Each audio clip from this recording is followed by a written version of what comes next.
Who will talk first? How's it going? It's all right. It's all right. How are you? I'm doing really well. Really well. I'm excited. I've got a surprise for you for this episode. A surprise for me? A surprise for me? Do you, Aaron Nix, have a surprise for me, Carlin Trammell?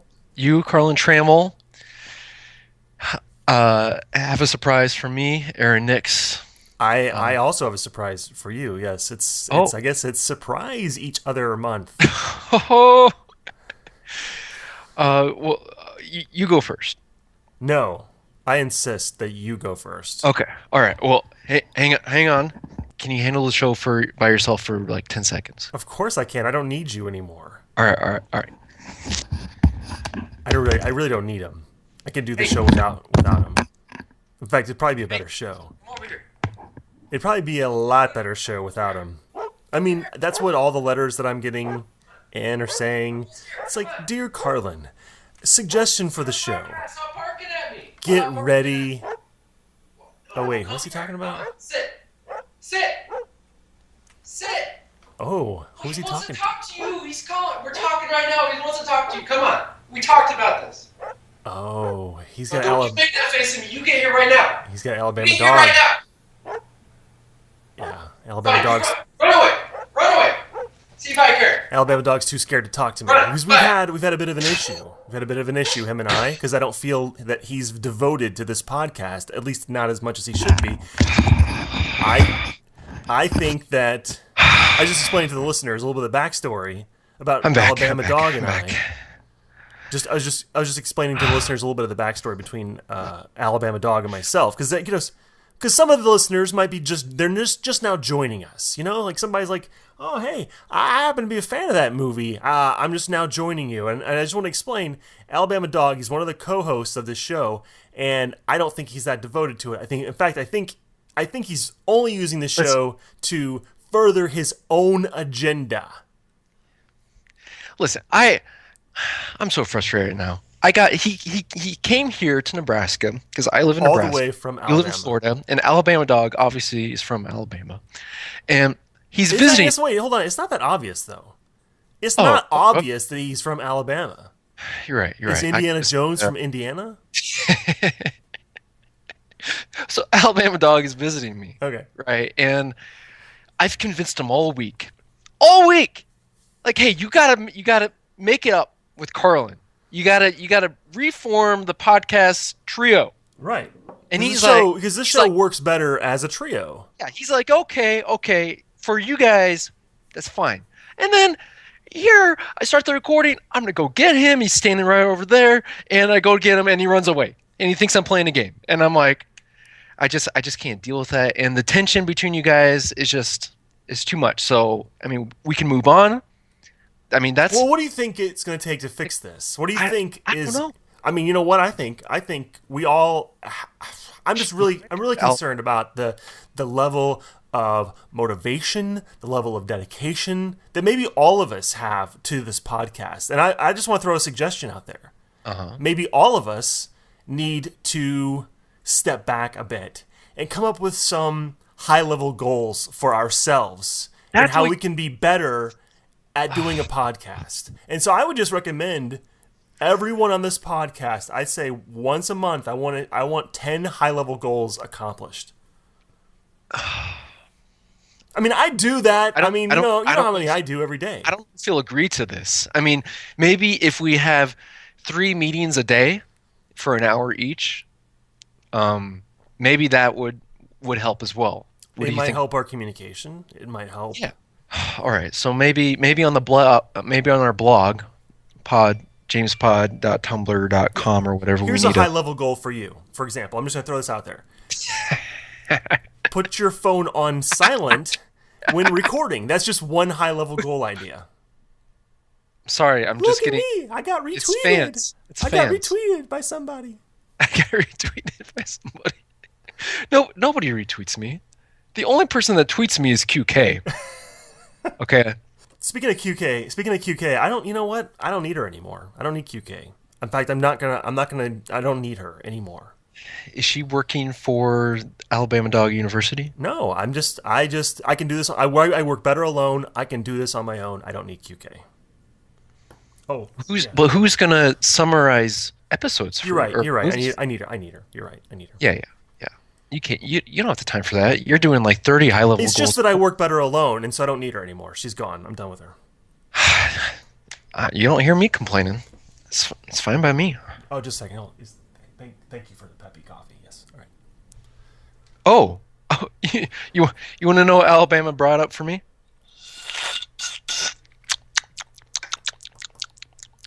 I have been fully restocked with my Peppy coffee. I could tell. It was the sound of Peppy. You know what? Since she just brought me some Peppy, you know what? I think I need her after all. I think I do. Okay, fine, fine. You know what? You know what? Fine. I work better alone. I don't need her after all. I don't need her. Can we move on? Well, you know what? We are. I am actually transitioning into talking about the movie. Because I felt like License to Kill was nothing but James Bond continually telling Q and Pam over and over again, I work better alone. I don't need you. And then 5 minutes later, there they are, bailing him out again. And he's like, well, okay, can you do this one thing for me? Okay, now I don't need you anymore. Yeah. Like, you know what? Admit it. You need some help. It's okay. It's okay, James. He's on this personal vendetta, and he wants to go alone. But part of me, it's annoying that Bond was doing that, but it's also annoying that Pam and Q were like hanging around. Like Q doesn't hang around and fulfill these missions.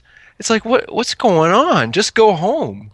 Well, and I don't. I agree. I half agree with you, and I half don't. Okay. Q, I could see hanging around. I see what you're saying. Like, he doesn't hang around. That's not what he does. That's not really his job. But we've seen now, at this point, years of history between the character of James Bond and the character of Q, and there's definitely this, uncle nephew esque relationship between the two of them, to where I could see Q going outside of his comfort zone, going outside of what he normally does to help out the agent he would never admit is his favorite agent. Especially since he's gone rogue at this point. Right. Yeah. Pam, though, I guess it's part of like James Bond's Just charm just give me a break, oh, Pam. Let's it's get all out of here. James, and he's so dreamy, and he's got this charisma, and blah blah blah. But the way he kind of treated her wasn't that fair. No, I mean he's kissing Lupe right in front of her. He's doing all these things, and I liked Pam when we first meet her, when she's got the shotgun, and she's she's giving it to Dario. Yeah, exactly. And she's really cool. And then once they get to the Sanchez's island, it's like she becomes a completely different character, and I'm like, okay, who is she? She cuts her hair and then she changes into a different person. Completely. Pam, no, I'm not having it. I'm not having it, Pam. You're better than that, Pam. Listen, Pam, come here. Pam. I want to tell you something, Pam. You're better than that. It's not your fault, Pam. It's not your fault. It's not your fault, Pam.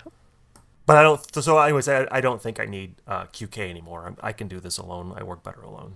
Okay, if you change your mind one more time, I don't know what I'm gonna do. I might just leave.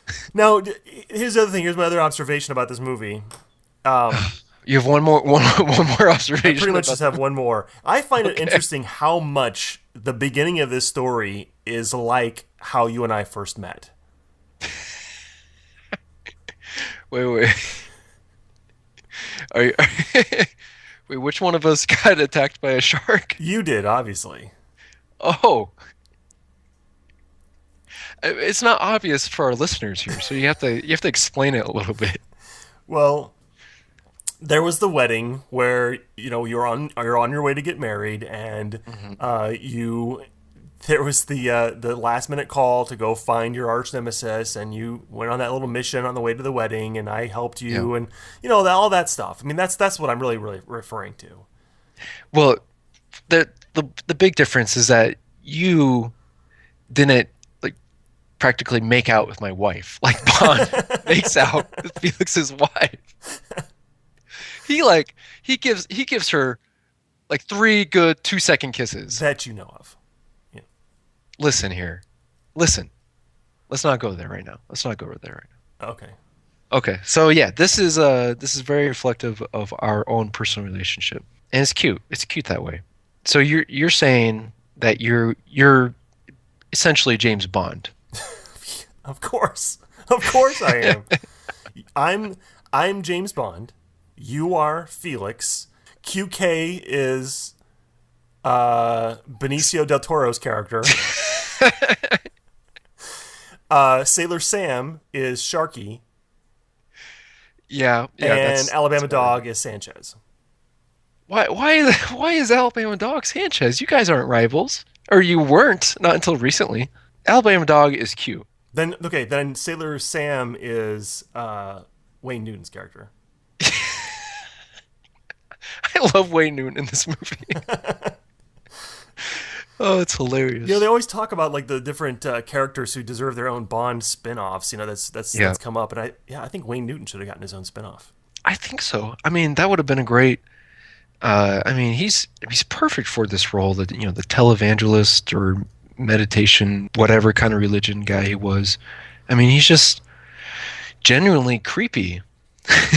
So those are my observations. Did you come with any observations about License to Kill? Did we even say we're covering the movie License to Kill? By the way, we're covering the movie License to Kill this episode. License to Kill. Yeah, this is our second and last Timothy Dalton movie. Why did you laugh like that?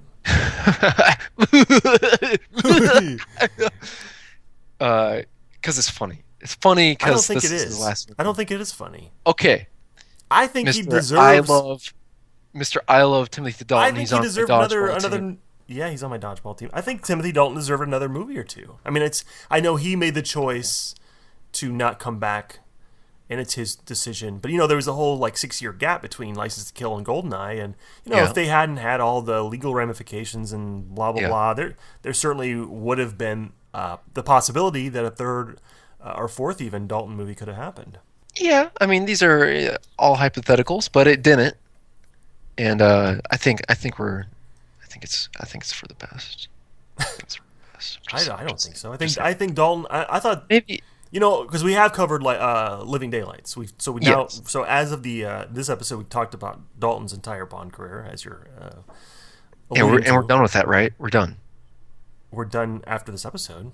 No, we're done after you make your point right now. I don't. Maybe we'll see. Okay. I don't even know what my point was now. You've completely thrown it off. Between the two movies, though, License to Kill is a departure, is a huge departure from your typical Bond movie. It breaks the formula in lots of ways, and I think that was a bold choice, and I think probably plays into why. It might not be as popular, but I liked that it did that. I think there's room for, this point, especially at this point in the series, but even then, there had been several movies, and so let's do something like a Living Daylights that's formulaic, and then let's move to License to Kill that's he's avenging the death of his, not the death, but he's avenging his friend and that whole situation, and he's going rogue and going that route, and they're really stuck with the whole going rogue thing, which they hadn't really done up until that point for a while, and then they completely abandoned that kind of message. I mean, at the end, it fizzles out. For sure. At the very end with the lighter, yeah, it comes back to that.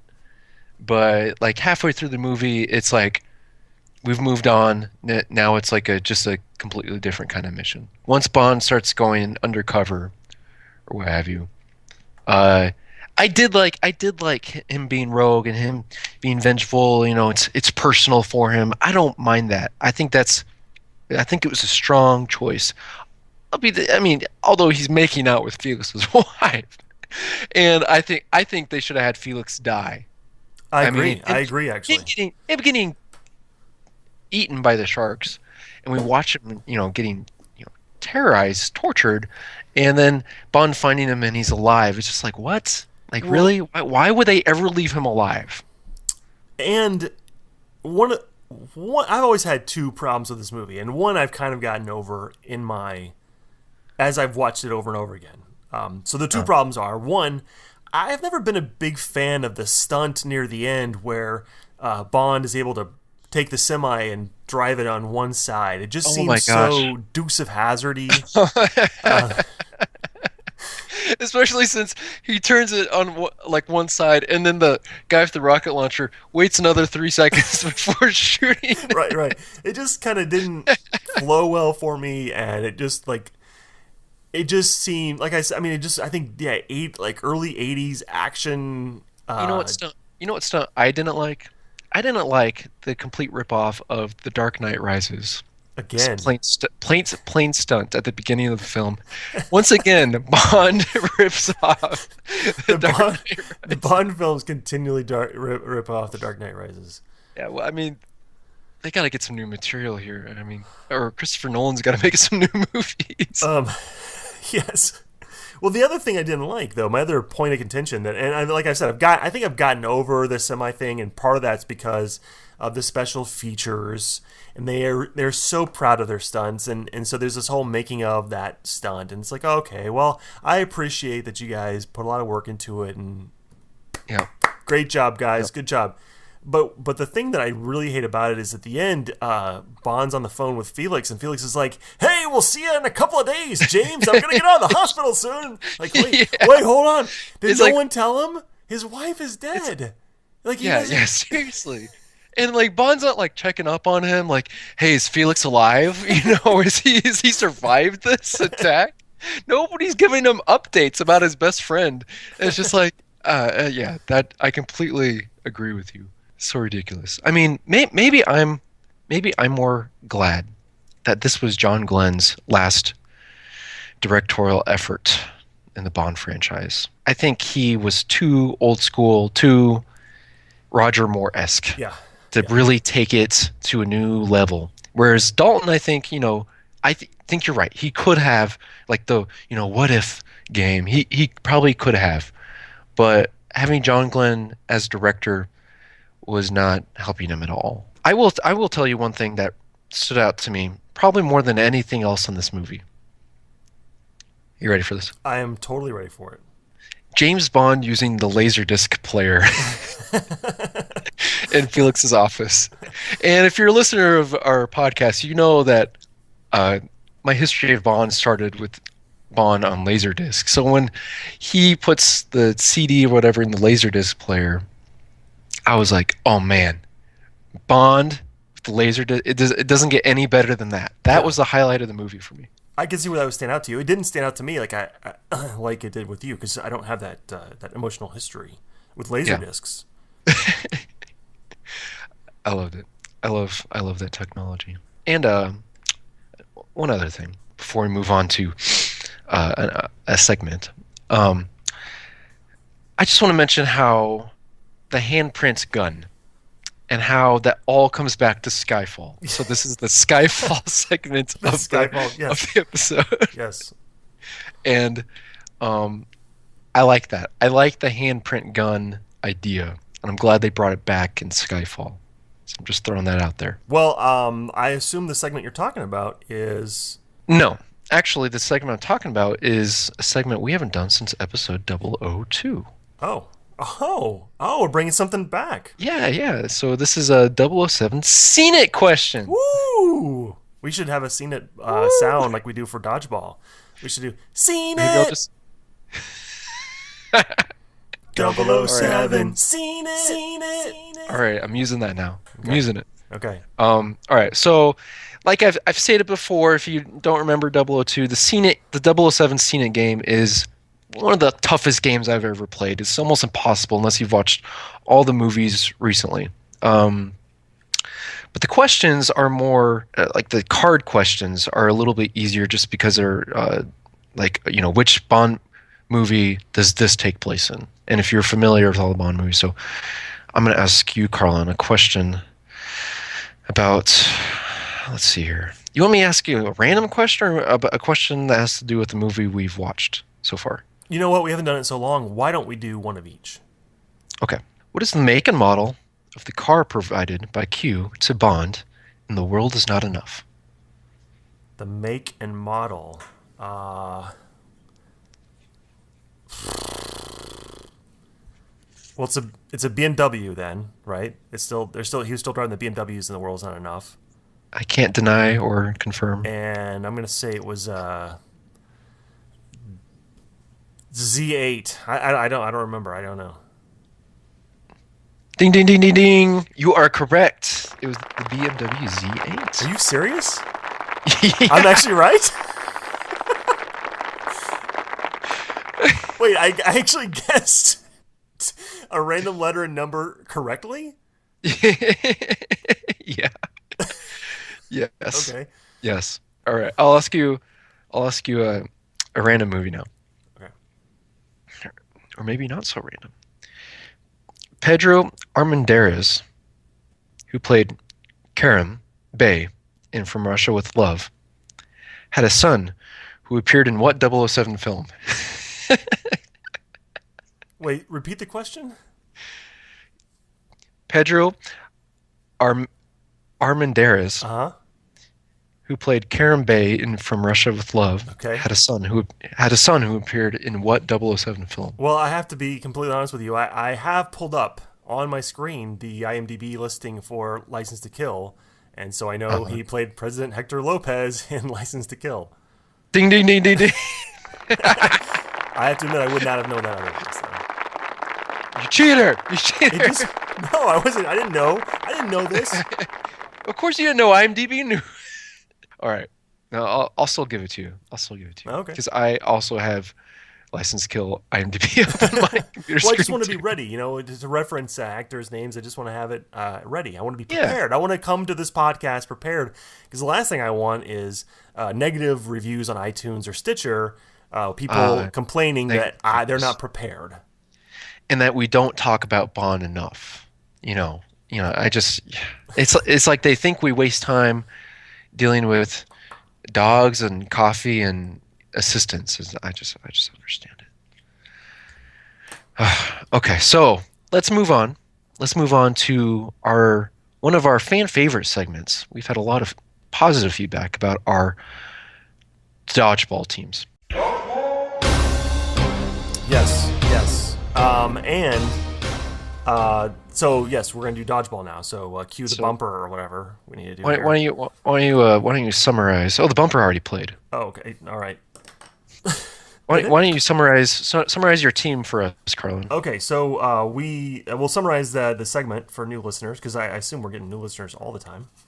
All the time. We each have dodgeball teams that we are building based on, or we're building it with team members that are characters from the James Bond movies we have watched up until now. So we're on episode 009, and so we can pick characters from any of the 9 movies that we've seen so far. And I have 8 members on my team. I have Tiger Tanaka from You Only Live Twice, Boris from GoldenEye, Solitaire from Live and Let Die, Cigar Girl from The World Is Not Enough, Coral Jr. from Live and Let Die, Timothy Dalton's James Bond, Oddjob, and Sean Connery. Oddjob being from Goldfinger, and Sean Connery specifically from Goldfinger. Which is a great team, by the way. Very good team. Yeah. I'd like for you, however, to summarize your team. My pleasure. I have Q from just about every Bond movie. Baron Samedi from Live and Let Die. Roger Moore Bond. And Xenia Onatopp from GoldenEye. Necros from The Living Daylights. Twin Knife Thrower number 1, a.k.a. Mishka from Octopussy. The Octopus from Octopussy. And the Aston Martin car from Goldfinger. Now, I think having summarized your team, now is a great time for me to pull a little surprise out for you. I mentioned I had a surprise, and this is that surprise. I have I haven't really known how to deal with these last two choices of yours. 2 episodes ago, you added the octopus, and it's a living being, and so I'm like, all right, well, I'll let the octopus go. I'm not going to fight him. But then last episode, you pulled out the Aston Martin car as a choice, and I just had to do some research to find out. So my question to you first is, are these teams real or not? Like, do you look at these as real teams? I just want a yes or no question. These are real teams, yes or no? These are real teams? Oh, of course. Why else would we be talking about our teams on a podcast? Exactly. So, I sent an email off to the people at the National Dodgeball Association. Okay. I'm going to read to you what I wrote to them. Greetings. I have what just might be one of the most absurd questions that you have ever received, but I am hoping that you will still be interested in helping me out. I am the co-host of a James Bond-themed podcast, the Pod James Pod podcast, available on iTunes and Stitcher. And one of our newer segments on the show is that my co-host and I each pick dodgeball teams using characters from the James Bond movies. On some recent recordings, my co-host chose the Octopus from Octopussy and the Aston Martin from Goldfinger to be players on his team. However, in the moment of recording, I was not able to dispute either pick due to a lack of familiarity with the intricacies of dodgeball rules. I am hoping that you can offer me some sort of ruling on whether or not A, octopuses are allowed on dodgeball teams, and B, cars are allowed on dodgeball teams. I don't know if there are any stated rules mandating that only humans are allowed to play, but even if those rules have never been documented, perhaps you can offer a ruling on these situations for me. Any assistance you can offer would be appreciated. And I'll be sure to thank you on an upcoming episode. And I think that's what sold it. They responded, I think, because of this line right here. I said I would thank them on an upcoming episode. So did they respond? So yes, I got an email back from, and get ready, Lisa Prentice. Hi, Lisa. Thanks for writing me back. Wow, thanks, Lisa. And Lisa writes back, Carlin, we only allow humans to play on a dodgeball team, but you can certainly use other characters for an imaginary game scenario. Well, there you have it. It's official. So you can only use humans to play on a dodgeball team. You said this is real. This is real. So only humans. So you can't have an octopus and you can't have the Aston Martin. Okay. First of all, the National Dodgeball League. That I assume that's an American National Dodgeball League. Am I right? Well, that's who I went to. Yeah. Well, James Bond is not an American franchise. These characters aren't Americans. These are. I mean, obviously some are, but this is a British. If anything, you should have gone to the British Dodgeball League. Where do we record this podcast? Do we record? Is there an Alabama in the UK? I'm just saying. First of all, we never established we established the rules at a time. We never established that we were going by the National Dodgeball League's rules. Whose rules are we going by? Before our own rules that we established. But if we're ever going to take these teams and play in other scenarios besides it just being the Harlem Globetrotters and whoever they played all the time, we got to do things the right way. Listen, this is the right way. This is the right way. We put it up to a vote. That's what we did. The Washington Nationals. That's who they played. The Washington Nationals. Right? Wasn't it? What? The Harlem Globetrotters. Wasn't it the Washington Nationals they played all the time? I forget. I don't know what you're talking. I know they played Scooby-Doo. A lot. Okay, so yeah, if you ever want to get past being the Harlem Globetrotters and Scooby-Doo, we got to do things the right way. I mean, I don't know what you expect of this. This is Bond. Obviously, they are fictional characters, just like Scooby-Doo are fictional characters. Okay. If my dodgeball team wants to play Scooby-Doo, they are more than welcome to play Scooby-Doo. And your team, because I know you got Timothy Dalton. And he's the realistic Bond. Sure, I'm sure he's talking in your ear. Hey, Carlin, you got to push for the realism in this game. You can't let them get away with an octopus. I told you that when I picked him. He's a no nonsense guy. He doesn't want to mess around. He's rolling his eyes at the octopus. And I Roger Moore on my side who's saying like, Aaron, this is great. This is exactly what we want. In fact, if anything, my problem with having Timothy Dalton on the team is he keeps telling everyone to get off the court. He can handle it alone. And then telling him to come back on. No, wait, come back. I need you. No, wait, I can handle this. I don't need you. Oh, that's got to be really tough to coach. Yes, he's a challenge. He's a challenge. I mean, so are you thinking you might trade out your? I mean, technically I go first. You This do week. go first, so I'm not going to answer any questions. I'm just gonna say that I get the sucky movies. For when it's my turn to go first, I get the sucky movies, and this is just another example of that. So I mean, do you want to hear my dodgeball choice?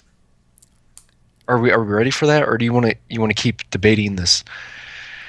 No, I mean, if my team can actually exist. I guess I've thought about it a lot over the last month, and I felt like I rolled over too easily on the Aston Martin choice, and so I wanted to come back, kind of protest that some. I knew in the end I wouldn't win. You'd keep the Aston Martin on the team, but me and Lisa, we're not down with that. I don't think she is. I don't think Lisa was aware that you took this like serious, like they're real teams. I don't think she was aware of that. I don't because know. She I read clearly you my calls email. She clearly calls it an imaginary game scenario. I read to you my email. I sound pretty serious. You sound pretty serious, but you talk about the octopus, and I'm Because sure at you that brought point, up the octopus. I know because it's my team. Okay, it's my team, and I don't know if Lisa is really as educated about our podcast as you hope that she is. I told her where to get it. I'm assuming that she went and listened to every episode, brushed up on the history of our show, and before she responded, yeah. Well, that's what I would do. Okay. Maybe we need to do follow up with Lisa, and point her to when this episode comes out. Like, Lisa, we just want to show you the episode where we thanked you for your time. We have follow up questions for you. So I'm sure she can't wait for that. Hey, we got another one of those emails. Is it those weird guys again? Hey, everybody, come over here and read over my shoulder. This one's a good one.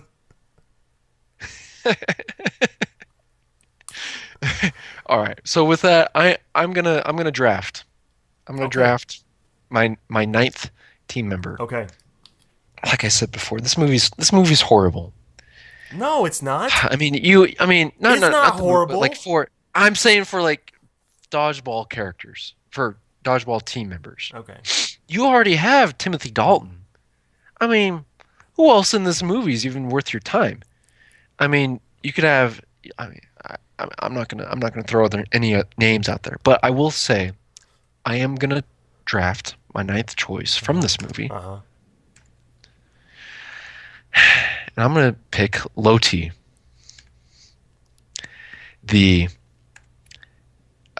Asian ninja woman who kidnaps or foils Bond's assassination attempt. Yes. Okay. Loti. Loti. She so there's both the guy and the girl. Loti's the girl. Ninjas that foil Bond's assassination attempt. Yeah, that's a good choice.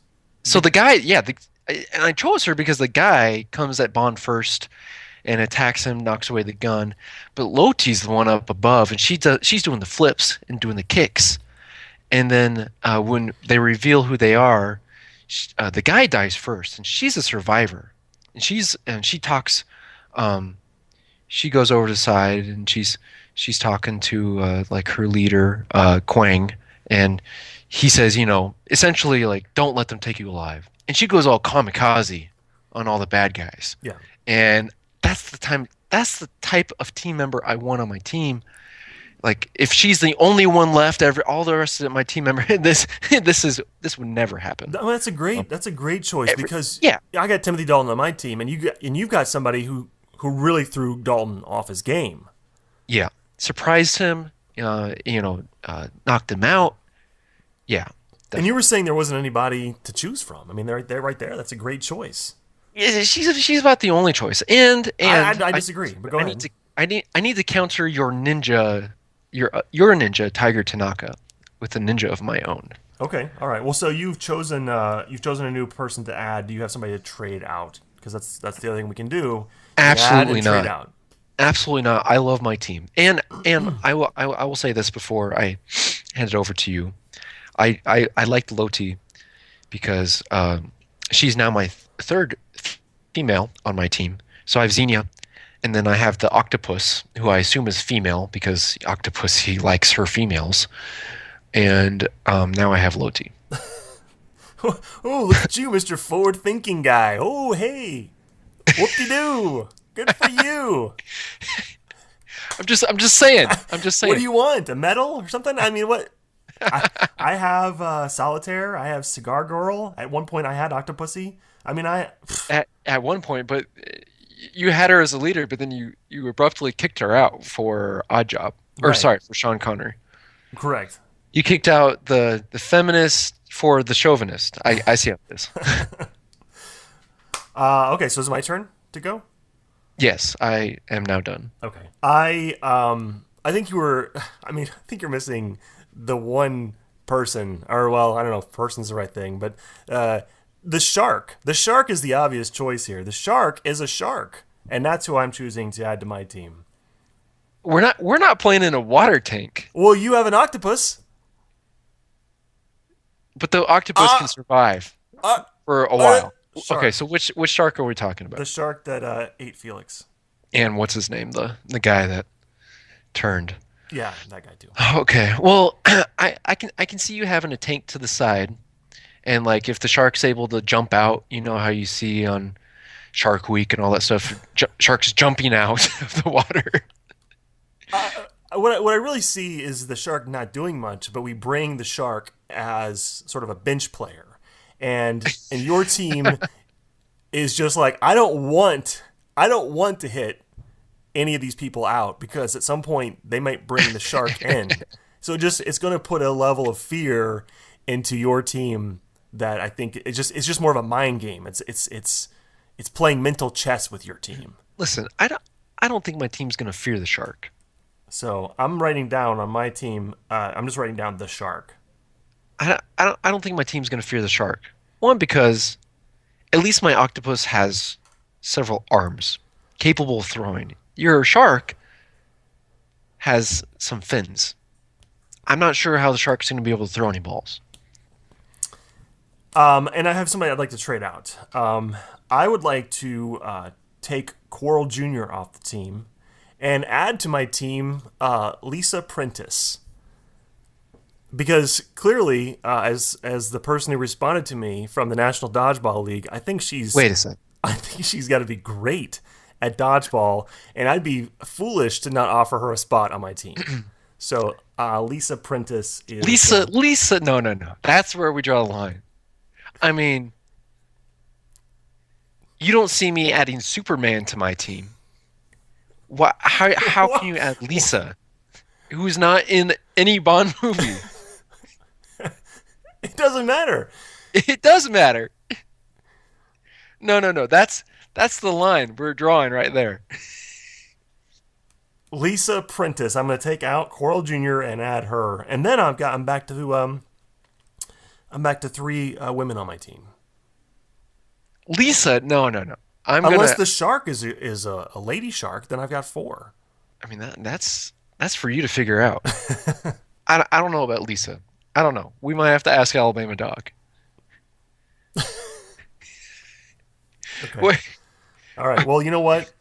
I'm putting that as a possibility. You consult with Alabama Dog, and you let me know next episode. Okay. So I guess it's time to talk about what we think of License to Kill. As far as where it ranks in our pantheon of Bond films. So we've got 3 tiers. We have a top tier, a middle tier, and what's so funny? This is what we do every time. We're already picking.